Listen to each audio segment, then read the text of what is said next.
اعوذ باللہ السمیع العلیم من الشیطان اللعین الرجیم بسم اللہ الرحمن الرحیم الحمد للہ وکفی والسلام علی عبادہ الذین اصطفی اما بعد فقد قال اللہ سبحانہ وتعالی فی محکم کتابہ المبین بسم اللہ الرحمن الرحیم قل اعوذ برب الناس ملک الناس الہ الناس من شر الوسواس الخناس الذی یوسوس فی صدور الناس من الجنۃ والناس۔ عزیزان محترم، سورہ ناس کی تلاوت کا شرف حاصل کیا گیا، جو آج کی ترتیب کے اعتبار سے قرآن مجید کا 114واں اور آخری سورہ ہے۔ جیسا کہ میں نے سورہ فلق پر گفتگو کرتے ہوئے آپ کی خدمت میں یہ عرض کیا تھا کہ یہ دونوں سورے جڑواں ہیں، ایک ساتھ نازل ہوئے۔ اگر دقیق نگاہوں سے آپ ان دونوں سوروں کا مطالعہ فرمائیں گے تو آپ کو اندازہ ہوگا کہ وہ بات جو سورہ فلق میں ارشاد فرمائی گئی اسی بات کی تکمیل سورہ ناس میں کی گئی۔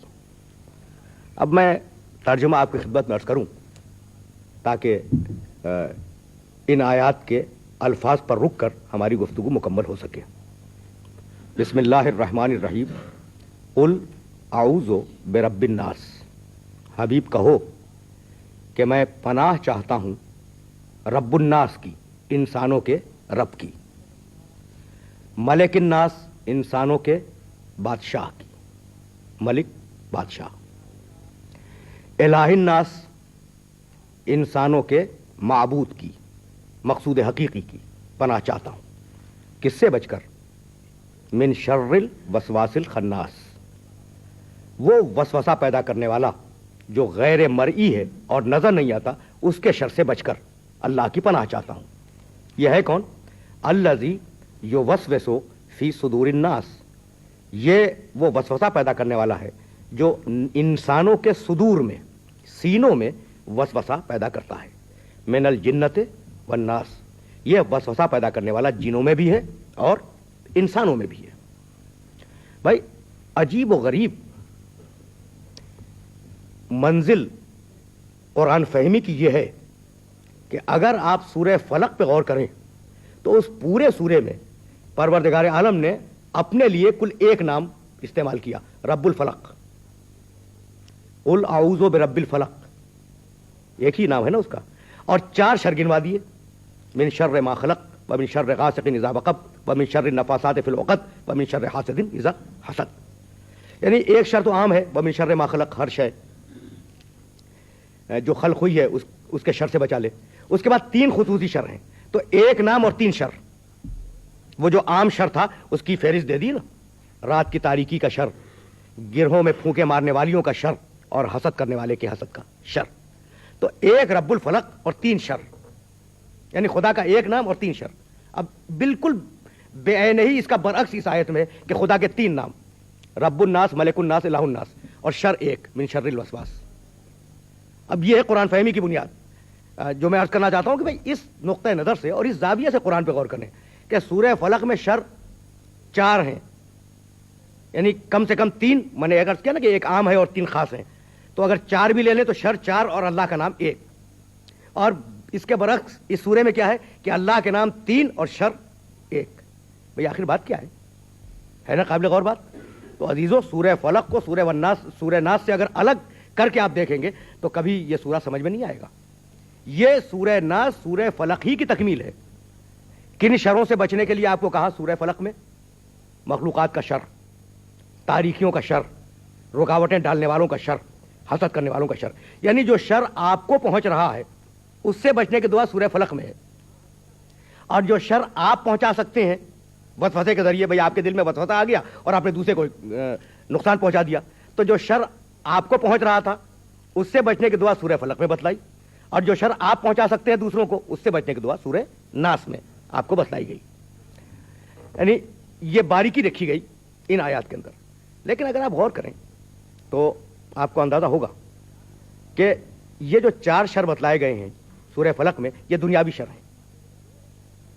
اور یہ جو ایک شر ہے جس کے لیے پروردگار نے 3 نام استعمال کیے، بے رب الناس، ملک الناس، الہ الناس، 3 نام استعمال کیے نا، ایک شر ہے اور وہ ہے آخرت کا شر. اس لیے کہ اگر اس نے وسوسہ پیدا کر دیا اس غیر مرئی نظر نہ آنے والے وسواس نے، بھائی وسواس جو ہے وہ وسوسے کا مصدر ہے، جو وسوسوں کا مصدر ہے وسواس، اور اس کے معنی ہے شدید ترین وسوسہ پیدا کرنے والا اور شدید ترین گمراہی پیدا کرنے والا. یہ ہے وسواس. خناس کے معنی نظر نہ آنے والا، چھپا ہوا. اب 2 لفظ ہو گئے نا، وسواس شدید ترین گمراہ کرنے والا، خناس چھپا ہوا نظر نہ آنے والا. اور جو وسوسوں کے معنی کیا ہے؟ وسوسہ پیدا کرتا ہے، یعنی بغیر آواز کے دل میں خطوط ڈال کر گمراہ کر دینا، اسے کہتے ہیں عربی زبان میں وسوسہ. تو شیطان کے وسوسے سے پناہ مانگنے کے لیے پروردگار نے 3 نام اپنے دیے، رب الناس، ملک الناس، الہ الناس، 3 نام دیے. اور وہاں ایک نام دیا تھا اور 4 شروں سے محفوظ رکھنے کی دعا بتلائی تھی. تو بتلانا یہ تھا کہ یہ جو دنیاوی شر ہیں وہ آخرت کے شر کے مقابلے میں اتنے حقیر ہیں کہ ہم نے فقط ایک نام کے وسیلے کی تم سے بات کی. اور آخرت کا شر اتنا خطرناک ہے، یہ شیطان کا شر اتنا خطرناک ہے کہ 3 نام ہم نے اضافہ کیے تاکہ تم اس کے شر سے محفوظ رکھ سکو. یعنی یہ باریکیاں ہیں جو قرآن مجید نے ان الفاظ کے اندر رکھی ہیں. بھائی دنیا کے شر کو محنتوں سے، مشقتوں سے، سفارشوں کے ذریعے، دوست احباب کے ذریعے تم دفع کر سکتے ہو، لیکن آخرت کا شر اس وقت تک دفع نہیں ہو سکتا جب تک اس کی توفیق شامل حال نہ ہو. تو اگر یہ بات واضح ہوئی جو میں کنوے کرنا چاہ رہا تھا اپنے سارے محترم سننے والوں تک، تو مجھے اجازت دیں کہ میں اس سلسلے فکر کو اسی مقام سے آگے لے جاؤں. اب ایک دقیق مرحلہ گفتگو کا یہاں سے شروع ہو جائے. دیکھیے، قل اعوذ برب الناس، حبیب کہو، قل کے معنی کہو، اور خطاب پیغمبر اکرم سے، حبیب کہو. کیا کہو؟ اعوذ برب الناس، میں پناہ میں جانا چاہتا ہوں انسانوں کے رب کی، انسانوں کے بادشاہ کی پناہ میں اور انسانوں کے معبود کی پناہ میں. دیکھیے، دنیا میں وسوسوں کی کل 3 قسمیں ہیں، کل 3 قسمیں. وسوسے کی پہلی قسم، بھائی آپ اپنی زندگی کے ہر لمحے کو ان 3 قسموں کے اوپر چیک کر کے دیکھیں، منطبق کر کے دیکھیں کہ کیا زندگی کا کوئی لمحہ ان سے باہر جا سکتا ہے. کبھی ایسا ہوتا ہے کہ انسان خدا کے علاوہ دوسری شخصیتوں کو حقیقی حاجت روا، حقیقی مشکل کشا اور حقیقی پرورش کنندہ سمجھ لیتا ہے. اور پوری دنیا میں یہی ہو رہا ہے کہ انسان خدا کے علاوہ بہت سی شخصیتوں کو حاجت روا بھی سمجھتا ہے، حقیقی حاجت روا بھی سمجھتا ہے اور مشکل کشا بھی سمجھتا ہے. دوسرا لمحہ اور دوسرا اسٹیج جو انسان کی زندگی میں آتا ہے وہ یہ کہ انسان اپنی زندگی کے بہت سے لمحوں میں کسی انسان کو حقیقی صاحب اقتدار اور حقیقی بادشاہ سمجھ لیتا ہے. اکثر ایسا ہوتا ہے. اور تیسرا اسٹیج اس کی زندگی میں یہ آتا ہے کہ انسان بہت سی تمناؤں کو اور بہت سی خواہشوں کو اپنا حقیقی مقصود اور حقیقی مطلوب سمجھتا ہے. شریک حیات، بس انسان کی پورا ٹارگٹ انسان کی زندگی کا پورا ہدف یہ ہے کہ ایک اچھی شریک حیات مل جائے. انسان کی زندگی کا پورا ہدف یہ ہے کہ اچھی اولاد مل جائے. انسان کی زندگی کا پورا ہدف اور اس کا مقصود یہ ہے کہ وہ صاحب اقتدار ہو جائے، یعنی اس کے آگے وہ دیکھتا نہیں ہے. تو 3 ہے گمراہی کے ذریعے انسان کے لیے. پہلا گمراہی کا ذریعہ یہ ہے کہ وہ خدا کے علاوہ کسی اور کو حاجت روا اور مشکل کشا سمجھ لے، حقیقی. دوسرا گمراہی کا ذریعہ یہ ہے کہ خدا کے علاوہ وہ دوسرے کو صاحب اقتدار سمجھ لے. اور تیسرا ذریعہ اس کی گمراہی کا یہ ہے کہ وہ خدا کے علاوہ دوسری چیزوں کو مطلوب حقیقی اور مقصود حقیقی سمجھ لے. اسی لیے پروردگار عالم نے 3 الفاظ استعمال کیے کہ وہ کون ہے؟ رب الناس، انسانوں کی رب کے معنی ہے حاجتوں کو پورا کرنے والا، احتیاجات کو پورا کرنے والا، اسے کہتے ہیں رب. انسانوں کی حاجتوں کا پورا کرنے والا وہ ہے. کسی اور نے اگر تمہاری حاجتیں پوری کی تو وہ رب نہیں ہے، وہ پورا کرنے والا رب نہیں ہے. وہ وسیلہ ہو سکتا ہے، رب نہیں ہے. انسانوں کا حقیقی بادشاہ ملک الناس وہ ہے، کسی اور کو اپنا صاحب اقتدار اور اپنا بادشاہ نہ سمجھ لینا. مطلوب الہ کے معنی ہے مطلوب حقیقی، مقصود حقیقی، جس تک حقیقت میں انسان کو پہنچ رہا ہے اسے کہتے ہیں الہ. تو تمہارا مقصود حقیقی یہ دنیا نہیں ہے، تمہاری اولاد نہیں ہے، تمہاری شریک حیات نہیں ہے, تمہاری بہترین ناز و نعم میں پلی ہوئی زندگی نہیں ہے, بلکہ مطلوب حقیقی وہ ہے جس کا نام رب الناس ہے, ملک الناس ہے, الہ الناس ہے.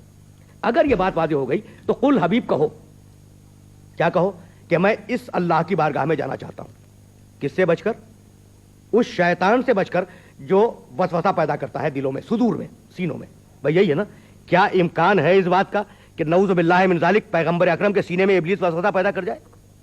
اب پھر وہی صورتحال پیدا ہوئی جو میں سورہ فلق میں آپ کی خدمت میں عرض کر رہا تھا. کیا اس کا امکان ہے؟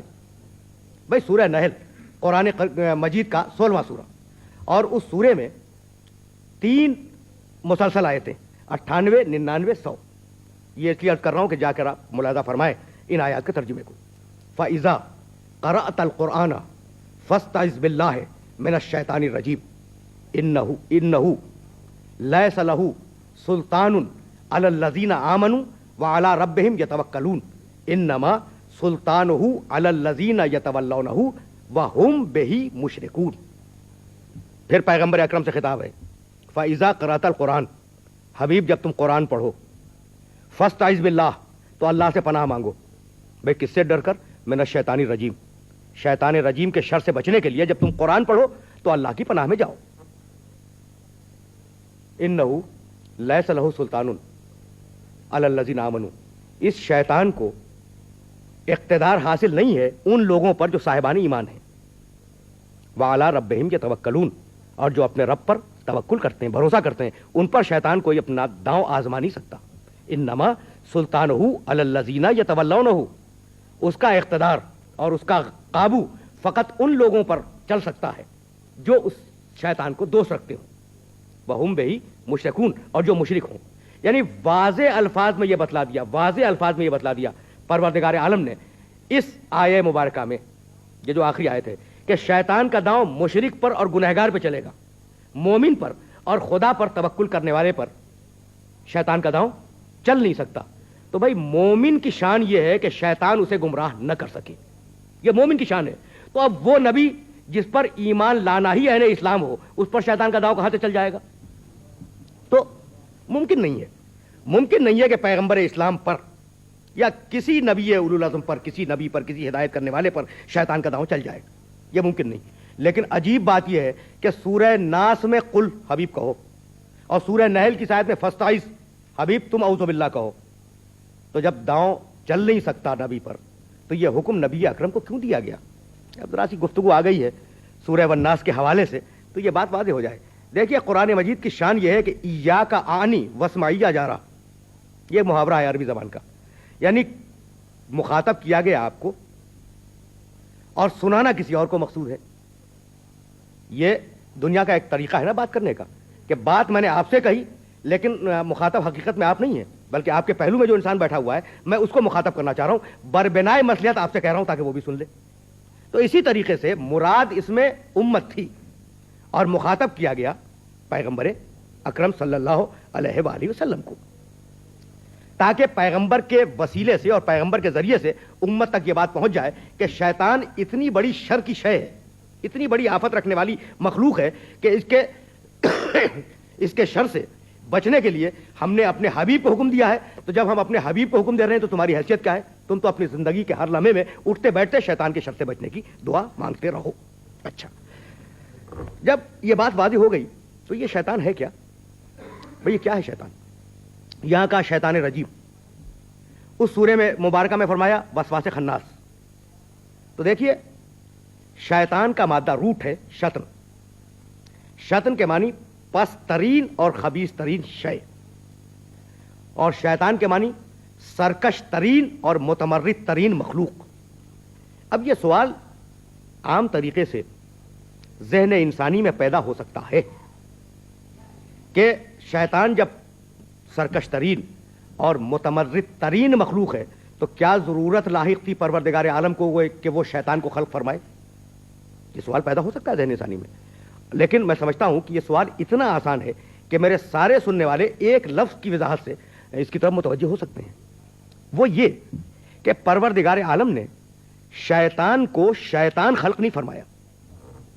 بھائی سورہ کہف 18واں سورہ ہے قرآن مجید کا, اور اس سورہ میں یہ فرمایا کہ وَإِذْ قَالَ رَبُّكَ لِلْمَلَائِكَةِ اسْجُدُوا لِآدَمَ فَسَجَدُوا إِلَّا إِبْلِيسَ كَانَ مِنَ الْجِنِّ. ففسق عن امر ربہ، ہم نے کہا فرشتوں سے کہ سجدہ کرو آدم کو، انہوں نے سجدہ کیا. ابلیس صحبت میں بیٹھا ہوا تھا، ابلیس نے سجدے سے انکار کیا. کان من الجن، اب دیکھیے گا یہ فیصلہ کن لفظ آ رہا ہے، کان من الجن، وہ جنوں میں سے تھا. ففسق عن امر ربہ، اور وہ حکم خدا کو سے انکار کر کے اور حکم خدا کو ٹھکرا کر اس رینج سے باہر ہو گیا، اس حد سے باہر ہو گیا جو اطاعت کرنے والوں کی حد تھی. تو کیا تھا بھائی؟ پہلے کیا تھا؟ وہ کان من الجن، وہ جن تھا. تو پروردگار نے شیطان کو شیطان خلق نہیں کیا، شیطان کو جن خلق کیا تھا. وہ اپنی غلط منطق اور اپنے غلط قیاس سے شیطان بنا ہے. وہ اپنی خلقت میں شیطان نہیں ہے، اپنی خلقت میں وہ جن ہے. جس طریقے سے عام انسان ان میں فاسق بھی ہیں اور صالح بھی ہیں، تو کیا اللہ نے فاسق انسانوں کو فاسق خلق کیا؟ بھائی انسان نیوٹرل خلق ہوا، غیر جانبدار خلق ہوا. اس میں نفس امارہ بھی ہے اور نفس لوامہ بھی ہے. تو اگر وہ نفس امارہ کو ترقی دے لے برا انسان ہو جائے گا، اور نفس لوامہ کو اگر ترقی دے لے اچھا انسان ہو جائے گا. اسی طریقے سے جن اگر اطاعت کی منزل میں رہے اچھا جن کہلائے گا، اگر اطاعت کی منزل سے نکل کر سرکشی اختیار کر لے تو وہ شیطان بن جائے گا. تو سورہ نحل میں لفظ شیطان استعمال کیا، اور سورہ ناس میں وسواس اور خناس استعمال کیا. بھائی عجیب لمحہ فکر یہ ہے کہ وسواس کے معنی انتہائی وسوسہ کرنے والا، خناس کے معنی نظر نہ آنے والا، غیر مرئی، چھپا ہوا، پوشیدہ. وہ غیر مرئی مخلوق جو انسانوں کے دلوں میں گھس کر وسوسہ پیدا کرتی ہے، اس غیر مرئی مخلوق کے لیے پروردگار عالم نے سورہ یاسین میں ایک لفظ استعمال کیا، الم آہد الیکم یا بنی آدم ان لا تعبدوا الشیطان انہ لکم عدو مبین. سنو آدم کے بیٹو سنو، کیا میں نے، پروردگار فرما رہا ہے، کیا میں نے تم لوگوں سے یہ عہد نہیں لیا تھا کہ ان لا تعبدوا الشیطان، تم شیطان کی عبادت نہیں کرو گے، انہ لکم عدو مبین، وہ شیطان تمہارے لیے عدو مبین ہے. مبین کے معنی کھلا ہوا، ظاہر، واضح، آشکار. اور خناس کے معنی چھپا ہوا، غیر مرئی، نظر نہ آنے والا، پوشیدہ. اب یہ ہے نا قرآن فہمی کی منزل کہ وہاں کا وسواس خناس، خناس کے معنی چھپا ہوا، یہاں کا عدو مبین، مبین کے معنی کھلا ہوا. تو اب یہ مبین ہے یا خناس ہے یا دونوں ہیں؟ تو بات کل اتنی ہے کہ سورہ نور میں پروردگار عالم نے خود اپنے لیے لفظ مبین استعمال کیا، وَيَعْلَمُونَ أَنَّ اللَّهَ هُوَ الْحَقُّ الْمُبِينُ. جانتے ہیں وہ لوگ، جانتے ہیں کہ اللہ حق مبین ہے، کھلا ہوا حق ہے. تو بھائی اللہ سے بھی زیادہ چھپی ہوئی کوئی ذات ہے اس کائنات میں؟ یعنی اللہ سے زیادہ چھپی ہوئی اور پوشیدہ کوئی ذات اس کائنات میں نہیں ہے، لیکن اللہ سے زیادہ واضح اور آشکار بھی کوئی ذات اس کائنات میں نہیں ہے. یعنی ذات کی حیثیت سے پروردگار عالم ذات کی حیثیت سے انتہائی پوشیدہ ہے، اور وہی پروردگار عالم اپنے آثار کی حیثیت سے انتہائی آشکار ہے. تو اصطلاح قرآنی میں مبین کا مفہوم یہ ہے کہ ذات اگرچہ پوشیدہ ہو لیکن اس کے آثار کھلے ہوئے ہوں. تو چونکہ پروردگار کے آثار ہدایت اور آثار وجود پوری کائنات میں کھلے ہوئے ہیں اس لیے وہ مبین ہے، اور چونکہ اس وسواس خناس کے آثار گمراہی اور آثار ضلالت اس پوری کائنات میں نظر آ رہے ہیں اس لیے وہ بھی مبین ہے. ایک ہدایت کی منزلوں پہ مبین، دوسرا گمراہی کی منزلوں پر مبین. تو یہ چھپ کے گمراہ کرتا ہے، اور کہاں گمراہ کرتا ہے؟ فی صدور الناس، انسانوں کے سینوں میں. اب یہ عدل الہی نہیں ہوگا کہ ابلیس انسانوں کے سینوں میں گمراہی پیدا کر کے چلا جائے اور ان سینوں کے لیے پروردگار عالم کوئی بندوبست نہ کرے، یہ ممکن نہیں ہے. تو اب قرآن مجید میں تلاش کریں کہ یہ جو صدور، سینے، صدر ایک سینہ، تو اب قرآن مجید میں تلاش کریں کہ کیا کوئی ایسا مقام ہے جہاں پروردگار عالم نے انسانوں کے سینے کے لیے کوئی بندوبست کیا ہو. سورہ یونس قرآن مجید کا 10واں سورہ، یا ایھا الناس قد جاءتکم موعظۃ من ربکم وشفاء لما فی الصدور. سنو انسانوں سنو، یا ایھا الناس، انسانوں سنو، یہ قرآن کی شکل میں تمہارے رب کی طرف سے جو چیز آ رہی ہے نا، یہ تمہارے لیے موعظہ ہے. وشفاء لما فی الصدور، اور تمہارے سینوں میں جو بیماریاں ہیں نا ان کے لیے یہی قرآن چھپا ہے، کوئی اور چیز شفا نہیں ہے. یہی قرآن مجید شفا ہے، کوئی اور شے شفا نہیں ہے۔ تو اگر وسوسے کی اجازت ہے، بھائی شیطان کو روک سکتا تھا نا پروردگار کہ سینے تک جا ہی نہ سکے، نہیں روکا کہ تو اپنی پوری طاقتوں کو آزما لے ہمارے بندے کے اوپر، لیکن ہم ایک ایسی کتاب نازل کر رہے ہیں کہ جو تیرے سارے وسوسوں کے مقابلے پر شفا کا کام دے گی۔ تو اگر یہ سینہ ابلیس کی گمراہیوں کا مرکز ہے تو یہی سینہ شفائے قرآنی کا بھی مرکز ہے۔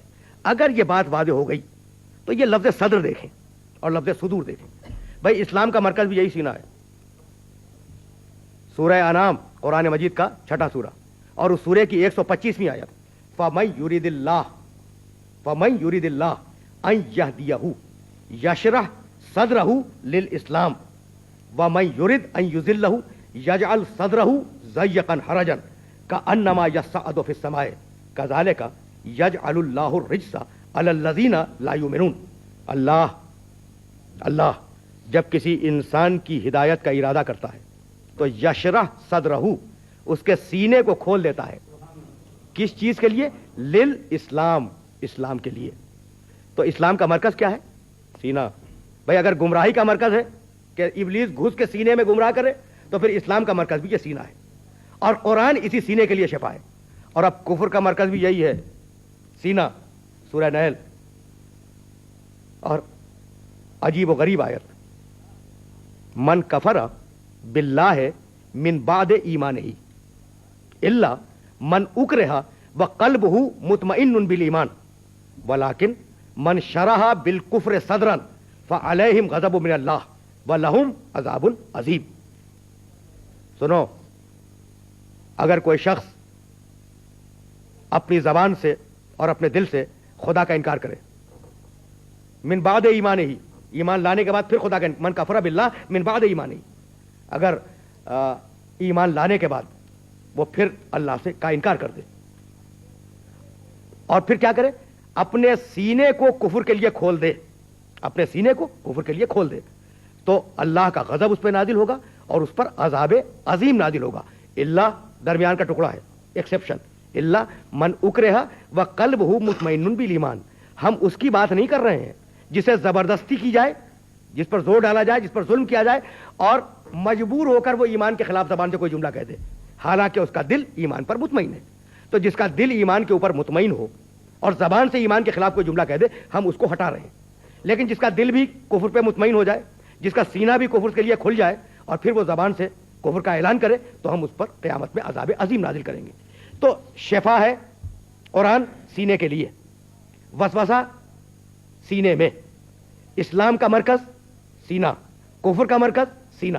تو اب کوئی شخص سینے سے اسلام کو قبول کر لے تو اس کی شان کیا ہوگی؟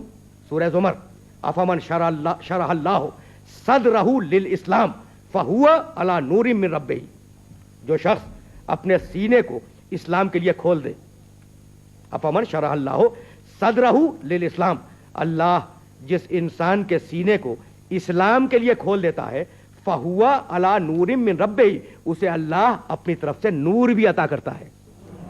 بھائی آپ نے توجہ کی کہ پروردگار عالم اس آیہ مبارکہ میں فرمانا کیا چاہتا ہے؟ بھائی جسے اسلام ملے، جسے ایمان ملے، اسے نور بھی ملے۔ تو اب ہر صاحب اسلام اور ہر صاحب ایمان صاحب نور ہے۔ تو اب وہ ذات جس کا ماننا ہی ایمان ہو اور جس کی اطاعت ہی اسلام ہو، وہ خود نور ہوگا یا نہیں ہوگا؟